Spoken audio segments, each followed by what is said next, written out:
Assalamualaikum and good day everyone. My name is Nurul Atikah Binti Suriaman. Today I'm going to talk about the types of faults.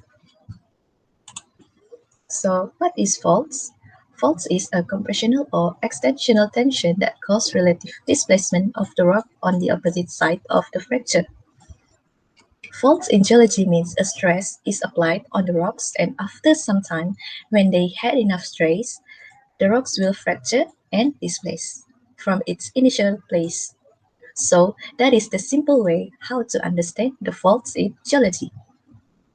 Before we proceed, basically in geology, we have three types of faults, which are normal fault, reverse fault, and strike slip faults.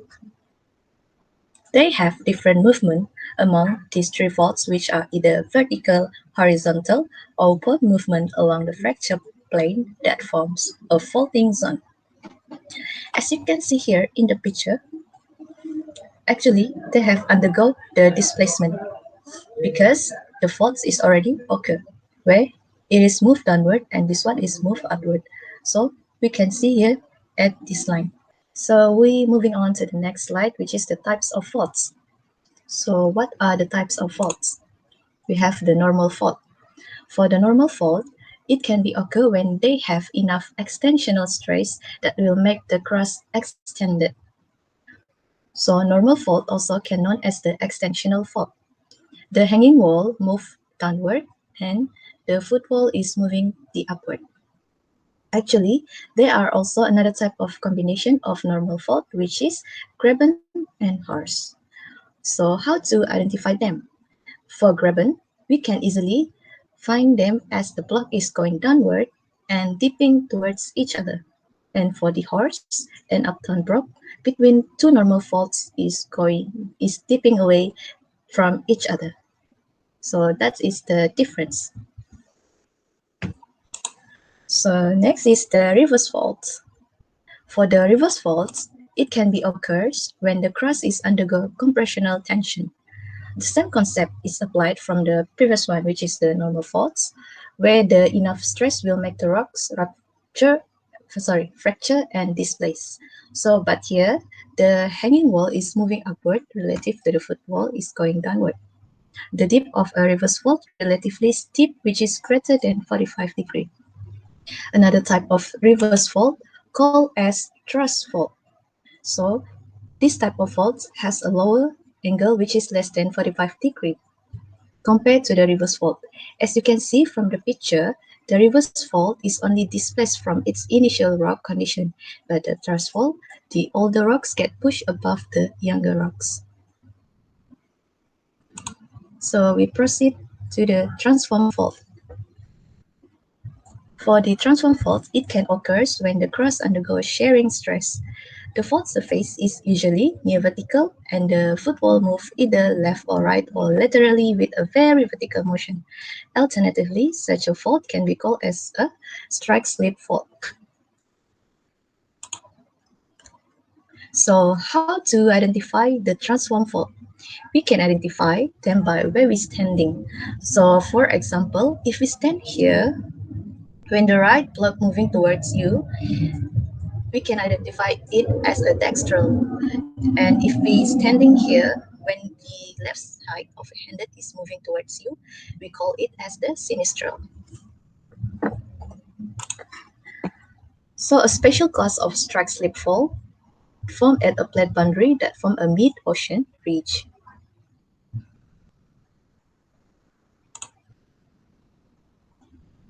So basically, these are the three types of faults that it is easy to identify them by their movement. Next, we're moving on to the classification of faults. So actually, faults can be classified into two types. The first one is active faults. For the active faults, it is usually related with the earthquake. The first condition, it must be related with the earthquake if it is active. For the second one, it must be considered active fault if there has been a movement observed or evidence of seismic activity during the last 10,000 years in Holocene age. So that is the two conditions. For the inactive faults, we can identify it, but it usually do not related with the earthquake. For inactive fault can be an active fault if there is a movement is observed. So we call it as the reactivated fault. For the dead fault, there is no movement in historic or recent geologic time, and there is no reason for prediction in the future. So next is the fault scarp. What is fault scarp? It is actually the smoothly polished surface that caused by frictional movement between two rocks along the two sides of a fault. A fault plane is the plane that represents the fracture surface of a fault. So actually, this is the fault plane. You can see here in the picture. And the footwall and hanging wall may still be visible topographically. And this is the slickened side can be seen on the scarp. And the moving blocks also can be distinguished topographically. Next, what is the relationship between fault and earthquake? So, when an earthquake occurs, only a part of a fault is involved in the rupture. The area usually outlined by the distribution of the aftershock in the sequence. We call it the point of rupture. So it also can be defined as the point of slippage due to the fault release sudden energy that causes the seismic wave that make the ground shake. Earthquakes also can occur on these three faults: strike slip, normal faults, and the thrust faults. So let me give you the example that we have the active fault in Sabah. Sabah, known as the most tectonically active area in Malaysia due to its relative proximity to the major plate boundary faults in Philippines and Sulawesi active subduction zone. As we all know, Sabah is located close to the most seismically active plate boundary between Indian-Australian plate and Eurasian plate and between Philippine plate in the east. So this is the Indian-Australian plate and this one is the Philippine plate. The geologists had found the active fault in Sabah, which can be grouped into two, which is thrust and strike slip faults and the normal faults. So the first one is normal fault. For the normal fault, geologists had found the normal faults in northeast Sabah, usually at Kundasang and Ranau area. In West Sabah, usually at the valleys of the Crocker-Trusmadi range. The evidence was taken in 2015 where an earthquake occurs at Ranau with magnitude 6 associated with a normal fault. And another previous year, that earthquake happened in 1991 in south of Ranau with magnitude 5.1.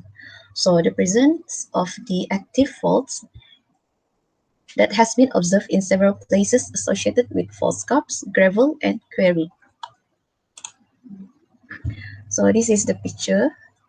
From the first picture that obtained by the geologist Mr. Felix Tonkel during his fieldwork, the normal fault are found on the quaternary gravel near the Senagang village and the Melalap village.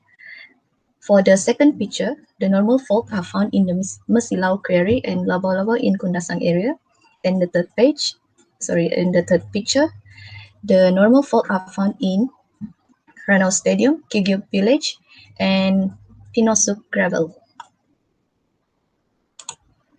So for the thrust and strike slip fault that are mostly found at Southeast Sabah in Lahad Datu and Tawau area.